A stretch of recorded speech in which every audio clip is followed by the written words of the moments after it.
Good morning. This is Ron. It is Wednesday, May the 30th, and welcome to Storytime.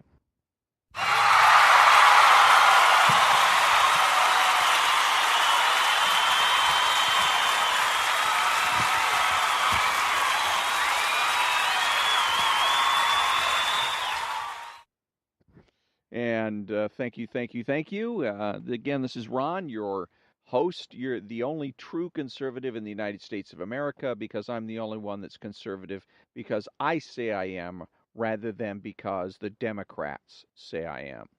So, one of the things that I was thinking about this morning was what's known as the Socratic Method. It's one of the favorite tactics and techniques of the left.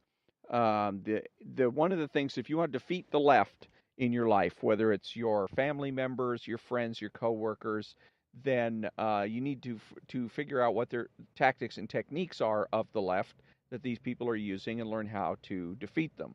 And one of the biggest techniques is the Socratic Method, which the left uses and is considered a legitimate way to get to the truth. And basically, the Socratic Method is sort of a dialectic, if you will, where you're clashing ideas in order to come up with the truth. And it's called the Socratic Method because it was first instituted by Socrates some 2,000 years ago. And basically, what it amounts to is asking questions. Somebody makes a statement, and then the other person asks questions to find and expose weaknesses in their statement. And you then it can work as a way of helping a person polish their argument. But it points out the weaknesses in an argument, supposedly, and thereby ends up getting you to the truth.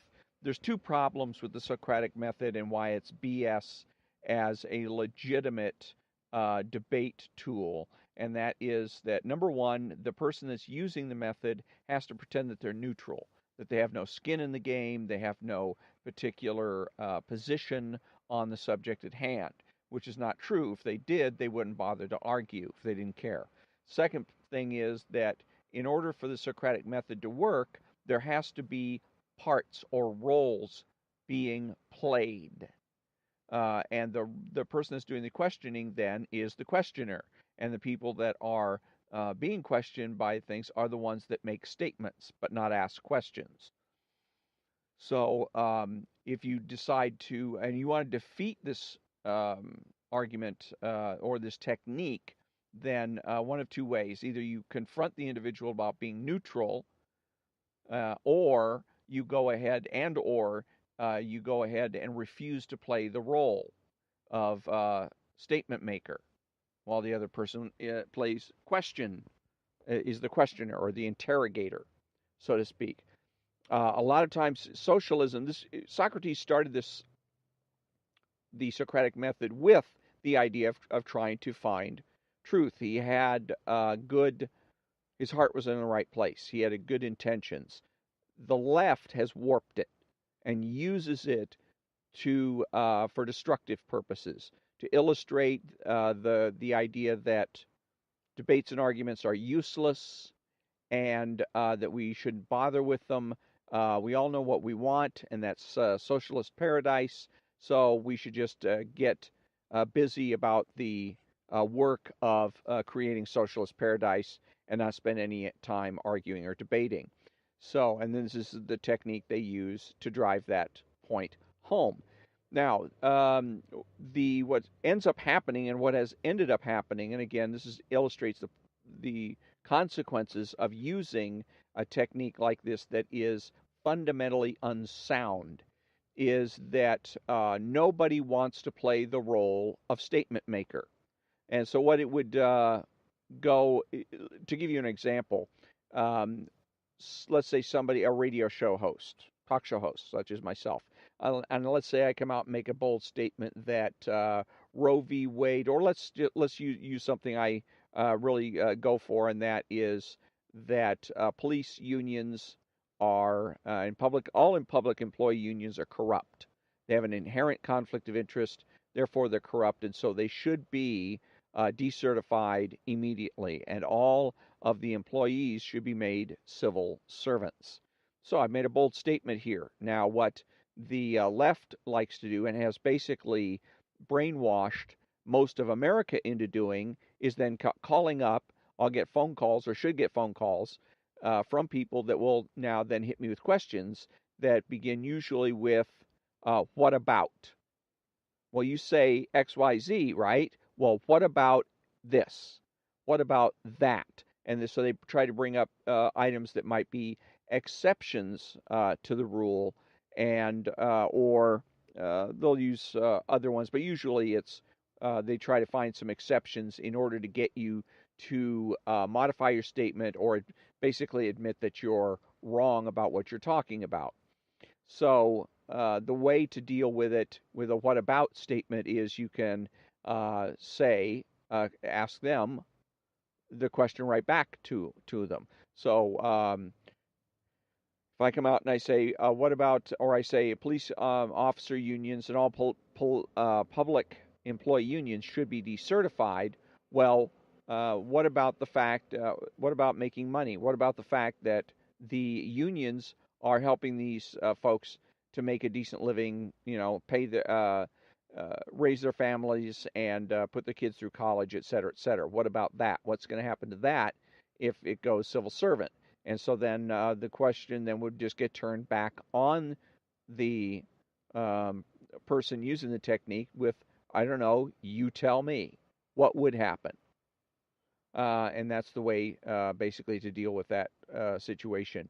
Because you have basically one of two ways, and which in what I'm doing there is I am not refusing to be the statement maker.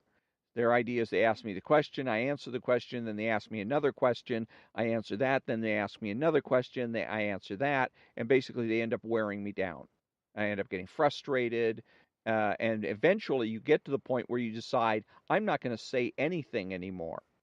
This is the way they brainwash Americans into basically not making any statements, not coming out in support of good, solid, valid ideas because they're terrified that somebody is going to then come up to them, pepper them with questions, wear them down, and in essence, punish them for making these statements. So, one of two ways that you can deal with this is number one is refuse to play the role. Don't make statements all the time. As soon as they ask the question, reflect the question right back at them. Well, what about this? Okay, well, what about it? I'm not afraid to lose to a socialist, but if I'm going to lose to them, they need to earn it. That's the point. Make them earn it. Also, if we're going to have if I'm going to lose, I want to lose on an intellectual basis. I want to be able to say, okay, you're right, I'm wrong, I learned something. But that's not what the left is about. They're not about trying to instruct or correct people that are wrong. They're simply about shutting you up. They're getting you to either join their movement or shut the hell up and get out of the way. And too many people, too many conservatives today are intimidated and they end up shutting up and staying out of the way and allowing socialists to run the landscape, if you will, at will, doing whatever the hell they want to. So again, well,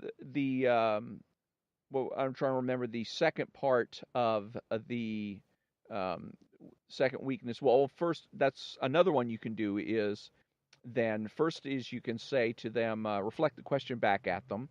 And the second thing that you can do then is when they ask the question is say, what about, or so you're neutral on this issue. You have no opinion on it one way or another, which is not true. They know it's not true. You know it's not true. And they don't want to admit it. They don't want to come back and say, well, as a matter of fact, yeah, I don't care. Because then and if they do, you're in a great position to say, okay, well, then let's talk about something else. And your statement stands. So those are the two ways to attack, and that's why, again, it's a feeble technique.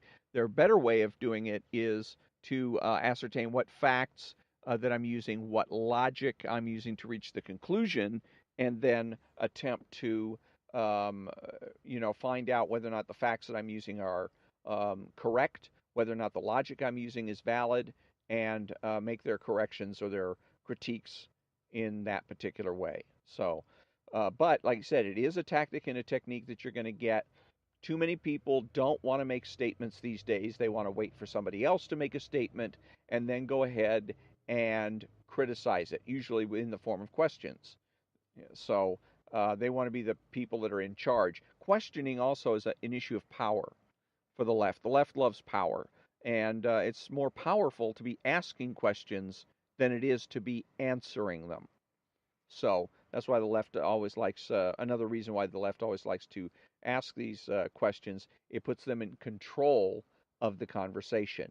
So, like I said, all you have to do to resist it is either confront them with their supposed neutrality or ask them a question in return. Don't play the game.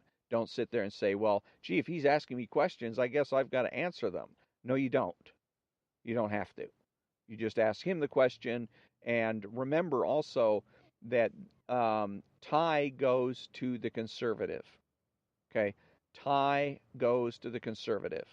You don't have to win. That's one of the big advantages of being a conservative is that you don't have to win the argument in order to win. The person that has to win is the left. It's like I've said, it is the left's job to convince us, not our job to convince the left. Remember that. And the reason is because we make the presumption for the status quo. It is the left that wants to agitate for change, makes a presumption for change, who erroneously looks around and sees all kinds of imaginary flaws and mistakes in the world that just absolutely need changing and changing immediately. We as conservatives, true conservatives, look around the world and say, what's wrong with it? Things seem to be pretty good for most people most of the time. So why change? Now, there are certain situations, again, where change is indicated. Public employee unions is a prima facie case for change because there's an inherent conflict of interest in there, and it is therefore inherently corrupt because conflict of interest is the essence of corruption. Anything that's corrupt has conflict of interest at its core, at its center. So that's an example of a case where change is indicated right there. Slavery was another one. Jim Crow was another one where there was obvious case for change. But so anyways, the point is that when the left wants to have change, it's going to be up to them to convince me, to convince us, and not the other way around. So if it ends up as a tie, what that means is they have failed to make their point. They have failed to demonstrate that there is a good cause, a good reason for change. So in that case, then again, tie goes to the conservative. Okay, so when I come back, I am going to be reading from an excerpt from Rush Limbaugh's show from yesterday. Trump beat the NFL and the media went bonkers.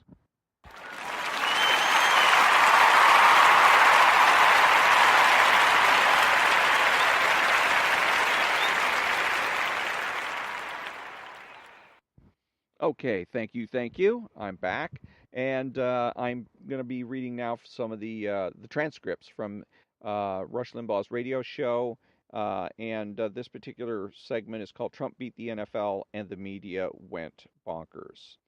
Rush, grab sound bites 3 and 4, maybe 5. Yeah, 3, 4, 5, 6. I want to clean up some things from last week when the NFL announced its new policy for the national anthem. Players on the field must stand rather than kneel. They can't kneel. There will be penalties and fines if they do. The NFL said players can stay in the locker room, but if they come out, if they're on the field during pregame, during the anthem, they have to stand up. And I said this is going to cause a veritable breakdown later today and in the ensuing days on ESPN Sports Center. The sports media is going to go bonkers, gaga. They're going to lose it over this. And, in fact, they did. We start last Thursday going through Sunday, a montage of sports reporters from all over the place. NBC, ESPN, ABC, The Washington Post. Okay, so I don't have a clip for that. Well, okay, I've got the transcript of the clips. Chris Sims, it bothers me. Donald Trump and Mike Pence. Hashtag winning. Christine Brennan, Echo. Trump has turned everything upside down. Stammers. It's truly unbelievable that the owners then sided with him. Chris Canty, the owners are essentially acquiescent to exactly what our president wanted. Robin Roberts, they are not being disrespectful to the flag. That is not the intent of those protests. How many times must it be said? Michael Kay, President Trump has a very solid base. The NFL owners are running scared of that. Wesley Lowery, the teams caved to two pressure points, the President of the United States and their own fan bases. Eugene Robinson, the owners decided they did not want to be harangued by the President of the United States every week. Rush, did you notice this guy, Wesley Lowery? He's with the Washington Post. Teams caved in, quote, teams caved to two pressure points, the president and their own fan base, unquote. How dare they cave to the fan base? Chuckles. These journalists are livid that the NFL would cave to their fan base. They're also livid that the NFL owners would cave to Trump. You know, these people on the left still will not admit that these kneeling protests of the United States flag are one of the reasons why ratings have been down so significantly. They continue to deny this. They think the games have been lousy. They think it was injuries to star quarterbacks, the length of time it takes to play the game. That stuff hasn't changed. There's always been injuries to stars. NFL games have always taken 3 to 3.5 hours. Depending on the season, you have some teams that are terrible and don't get any better. But that's percentage-wise pretty consistent season to season. The one thing that was new that accompanied the massive decline in TV ratings and attendance was the players looking like they were protesting the country, protesting the flag. And the American people who watched the game didn't want to put up with it. They didn't want to see it. To hell with it. They're bombarded with all this hate. They're bombarded with it wherever they turn on the news. They're bombarded with it wherever they watch television shows, whenever they watch television shows or go to the movies. And they're sick of it. They're sick of being bombarded by people who hate America, who don't like America, who think America is guilty, or who what have you. And these people in sports journalism look at that and say, that had nothing to do with it. So one of the things that we get into a situation, again, Rush Limbaugh gets lured into helping to promote socialism in ways that I don't think he's really aware of. And one of them is by collectivizing problems. In this particular case, it becomes the players versus the fans, or the owners versus the players, or the owners and the fans versus the players. And so by collectivizing the problem, the only thing that leads to is a collective or collectivized solution. If you want a solution that is non-socialistic, you have to individualize the problem. Why is it a fan or the fan, or why do I? You know, because we don't know with Rush Limbaugh, at least not from this segment, where does Rush Limbaugh stand on this? Did he watch any games? Did he protest in any way, shape, or form? Or did he just go along and watch all the normal amount of games that he usually does? We don't know. So if he had approached it and said, I don't, and it seems to me from my perspective, Ron's perspective, that I don't watch it, and I didn't spend any time watching games. I didn't go to any games, and I didn't because to me there is it's the connection between the prices I have to pay at the games and the salaries of these people that are playing the game. Okay, and then add on top of that the disrespecting the flag, disrespecting the fans, the very people that are basically paying your salaries. I got to go and I've got to pay $20 for parking. I've got to pay maybe hundreds of dollars for seats. I've got to pay $10 for a hot dog, $10, $12 for beer. I mean, this is a major outlay. And if I'm bringing my family, again, this could be hundreds of dollars. It could run into thousands of dollars. And this money is, again, it's going to, for the owners. And so that the owners can go out and spend more millions and millions of dollars on players. And if I had my way and I was an owner, none of them would get over $50,000 a year. Screw it. If you want $1 million salary, then go out and get a shoe contract or some other type of endorsement deals. Okay, because if I'm an owner, I'm going to say, no, I got to draw the line here. I am not going to ask our middle class fans to pick up the tab for your lifestyle, for your lifestyle. Give you multi-millions of dollars. Plus, then there's the question of course, of the way that these players are spending their money. That a lot of them want to go to take their money and go to strip clubs and make it rain. And making it rain literally means throwing your money away. You throw it at somebody. You've got to be kidding me. You're going to charge me all this money to watch a game so that this player can go to a strip club and throw his money away. And I'm supposed to be turned on by the game. I'm supposed to be willing to come back and pay even more next year and more the year after that.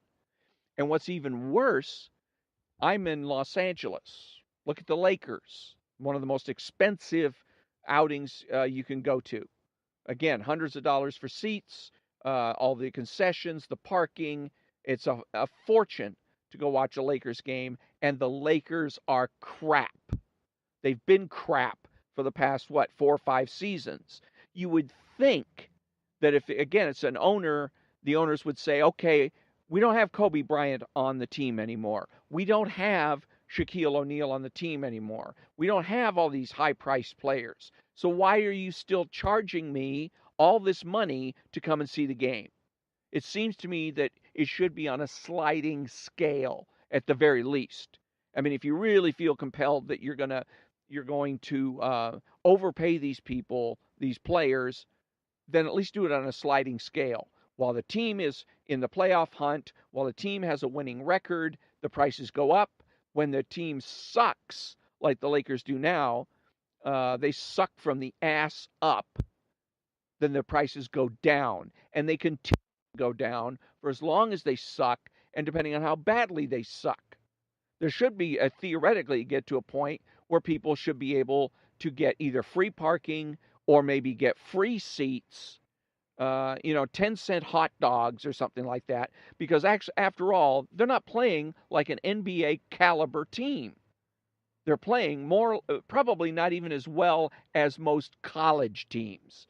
It wouldn't surprise me a bit if the Lakers went out and played Gonzaga or played Oklahoma or some of the other big NCAA Division I teams, that they wouldn't get their ass kicked. So how much would I pay to go see Oklahoma? How much would I pay to go see Gonzaga? Well, how much would I pay to see any of those Division I teams? See, and so they shouldn't be charging me any more than that.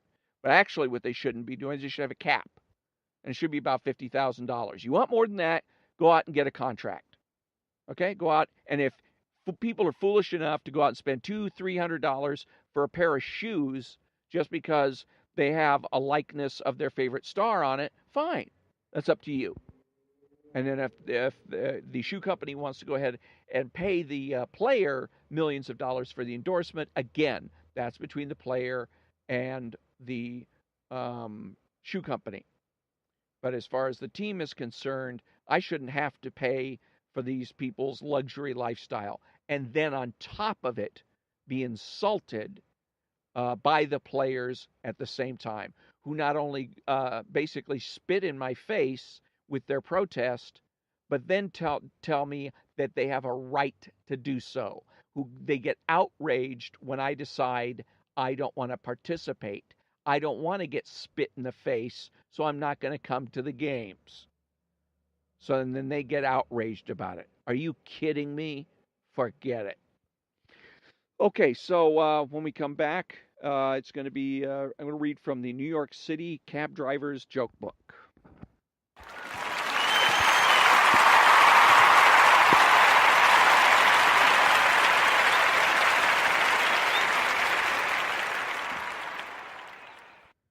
Thank you, thank you, thank you. And we're back. And I'll be reading from a selection or two from the New York City Cab Driver's Joke Book by Jim Peach. Let me see where I left off yesterday. We did that one. Oh, that one, yes. Yes, yes. Okay, here we are. A couple gets married, and the girl's mother lives downstairs. The girl has never made love to a man before. And on their wedding night, when he takes off his shirt, she goes running downstairs. Mama, Mama, she cries, I can't believe it. He has hair all over his chest. I can't make love to him. It's disgusting. The mother says to her, he's your husband. You do what he wants you to. Now go back upstairs. When the girl gets back upstairs, the man takes off his pants. This sends her running back down to her mother. Mama, Mama, it's terrible. He has hair all over his legs. The mother tells the girl, look, he's your husband. You're his wife. Go back upstairs and do what he wants. The girl goes back upstairs, and the man takes off his shoes and socks. She looks down and sees that one of his feet is missing. She goes crying back down the stairs. Mama, Mama, he's got a foot and a half. You stay here, says the mother. I'll go upstairs. A man walks into a doctor's office, and the doctor says to him, I've got some good news and some bad news. Tell me the good news first, says the patient.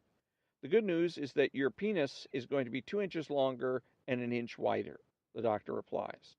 That's great, says the patient. What's the bad news? The doctor says, malignant. Some Polish people decide to start a chicken farm. They get some chickens and plant them in the ground head first. When they all die, they're somewhat confused, but they don't give up. They get some more chickens, but these they plant feet first. Takes a little longer, but eventually the second batch of chicken dies also. They decide to write a letter to the Polish Agricultural Bureau. In their letter, they explain in detail the procedures they followed and their disappointing results. A few weeks later, they receive a reply from the Bureau. Before we can advise you, we need you to send us a soil sample. And on that note, we go ahead and end another episode of Story Time. And until next time, thank you very much for joining me, and have a great day.